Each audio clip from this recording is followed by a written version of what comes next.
Assalamu alaikum. Welcome back to my YouTube channel. Today I wanted to share with you my 1 year journey of learning Quranic Arabic. Many Muslims around the world, they want to learn Arabic so that they can understand Quran and Hadith in a better way. But they often find that it is too difficult, which is to some extent quite true.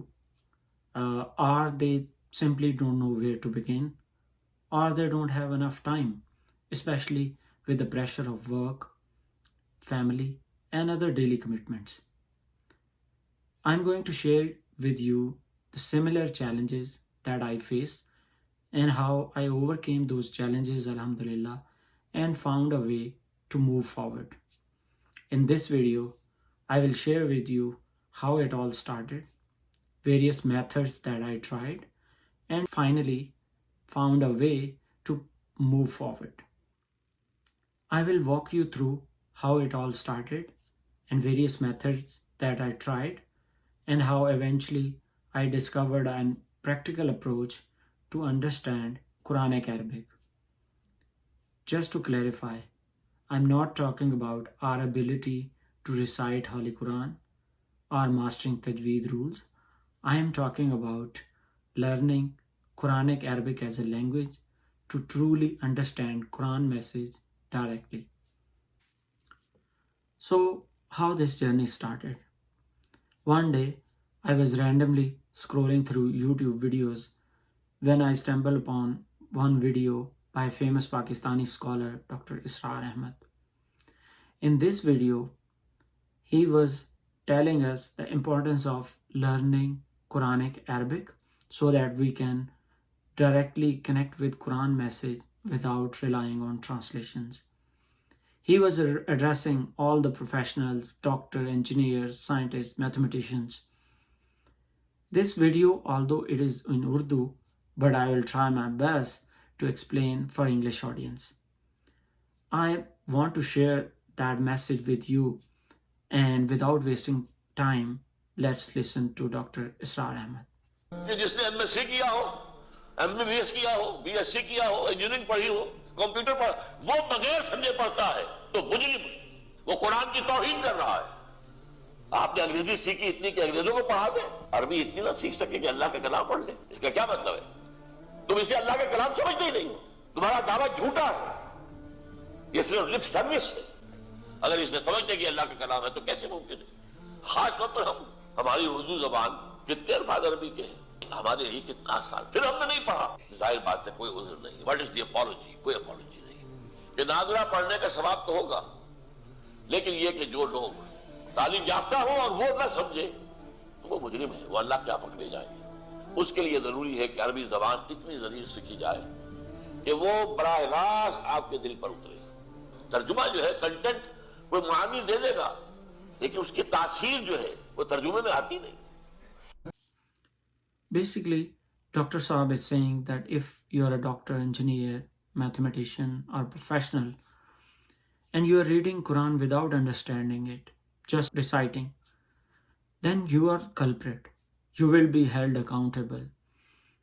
We have spent so much time learning another language, for example, English, and we have mastered it to such a level where we are proficient in teaching to someone who doesn't understand English.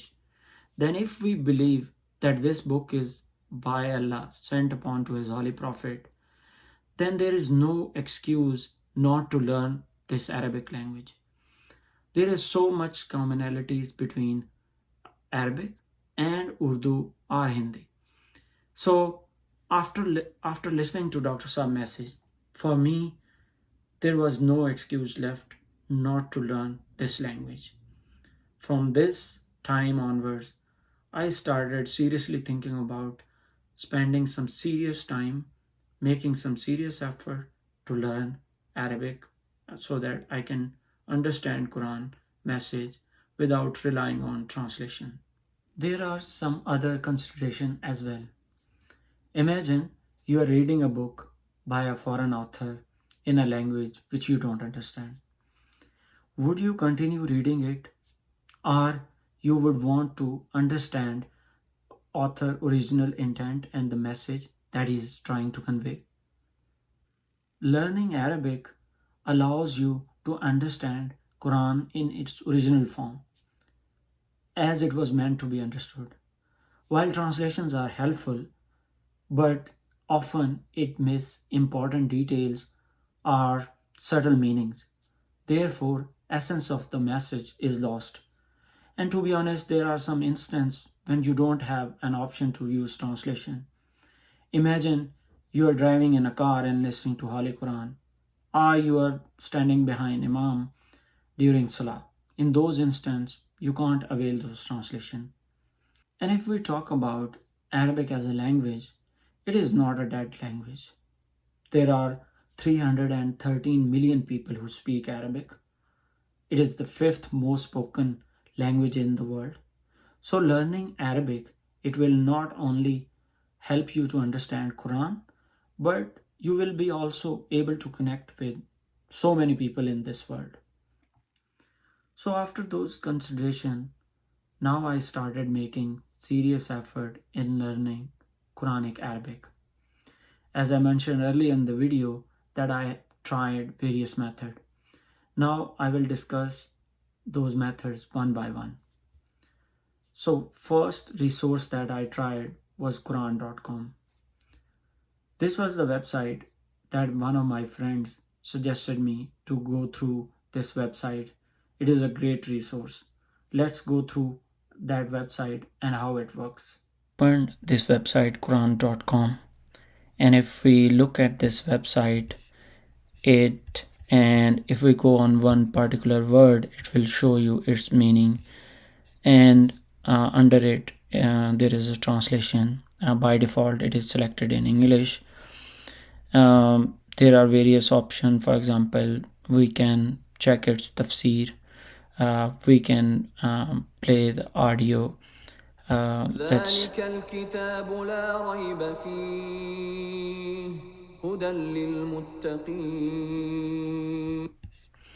So it will help you if you don't know how to recite Holy Quran. It has an option to play that. You can also change language. There are multiple languages by various authors. If we select, for example, an Albanian language, so every ayah will have English as well as Albanian. Then you can switch between juz, surah, page, and you can search any word or any ayah if you are doing any research on particular topic. This is a great resource which you can utilize. Another resource that I tried was the Female Quran by Maulana Maududi, Pakistani Islamic scholar. It is another great resource which gives you a detailed background, political, scientific, and all the context of different surah, especially when a particular surah was revealed. Was it during the time when Holy Prophet was in Makkah or Medina? It was very good for understanding, and I used to play that whenever I had time or I was driving. It is freely available on YouTube and SoundCloud and maybe other platform as well. So both of these resources gave me a good foundation. I did not listen to all the surahs, but whenever I get a chance, I used to listen to that.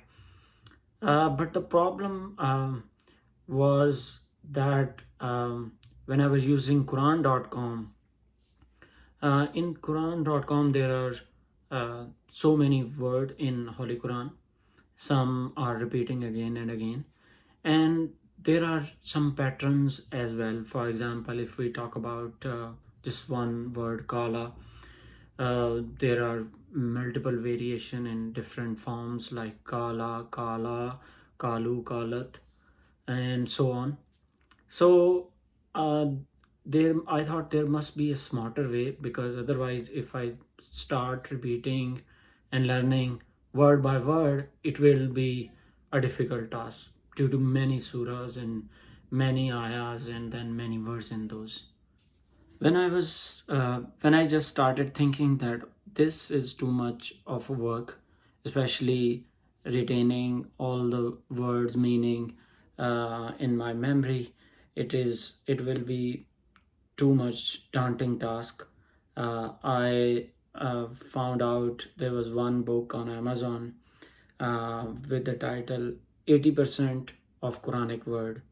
Basically, it was a very short booklet with couple of hundred or thousand words, and if you memorize them, uh, it will be those words will be repeating in the Holy Quran.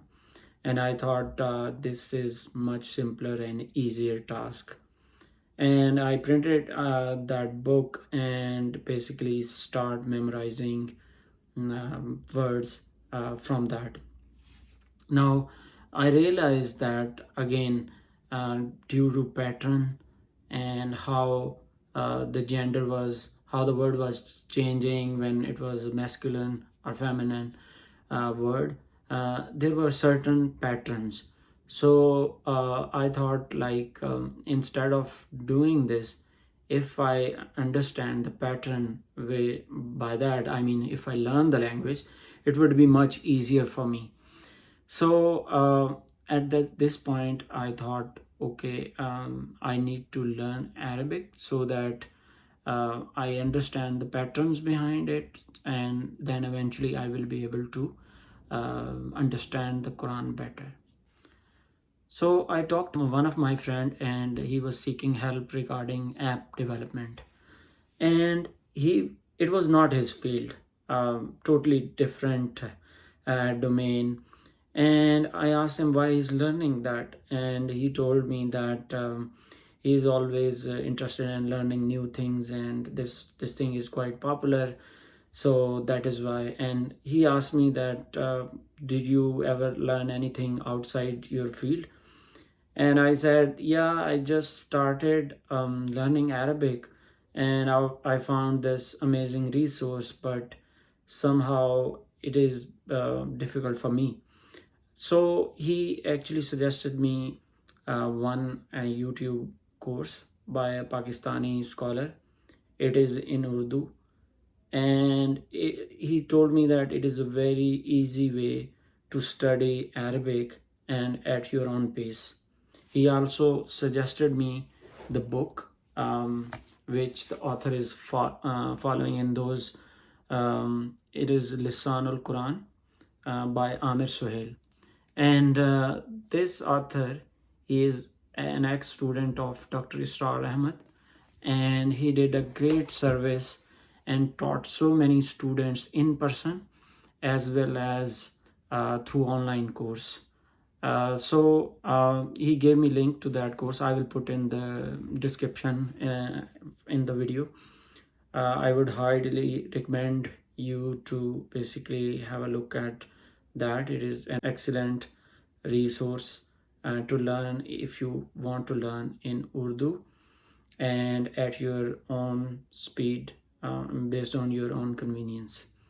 So I started watching those videos, and I almost watched 10 of the videos. As I progressed through the course and reached at lesson 10, there were certain challenges that I realized. You might not face those problems, but I just want to state here that these were the things that I faced. As I progress through the course, I keep on forgetting concepts from the earlier lesson. That means that I had to revisit again and again concepts from earlier lessons so that I can catch up with instructor. Second challenge that I faced, that building a routine of learning was a bit difficult, especially with work and family related commitments. It was difficult to stay on track. Number third, I often felt that I need someone with whom I can discuss my problem, share some feedback, because as I was progressing through lesson, there were certain difficult concepts which I was having trouble to grasp though. So having some peer with whom I could discuss, I tried to posting on the comments, but sometime you post a comment and probably 1 week or someone replies. So having, if I had some peer who was learning at the same speed or at the same level at which I was, it would have been helpful for me. Number 4, there were no assessments or exams which would test understanding of my concepts, which was making it difficult to track my progress and identify those areas where I needed a little help or improvement. I went back to same friend and told the problems that I had, and he told me one institute in Mississauga, Canada, which is offering Zoom classes free of cost, and it is a great option to avail, especially if you are working, because they were offering classes via Zoom, and these were regular classes. When he told me that, I was really excited because it was solving all the problems that I had. So at start of last year, I joined that course. Alhamdulillah, it has been more than 1 year. I am almost halfway through, and by the end of this year, I will be able to complete all 3 levels. I will in detail talk about that course and class and how it works in next video. Please let me know in comment section what you are trying to learn, or have you tried learning anything other than your field in the past or Arabic, and what challenges did you face and how you overcame those challenges. Thank you so much for listening. Stay tuned. I will be uploading next video quite soon.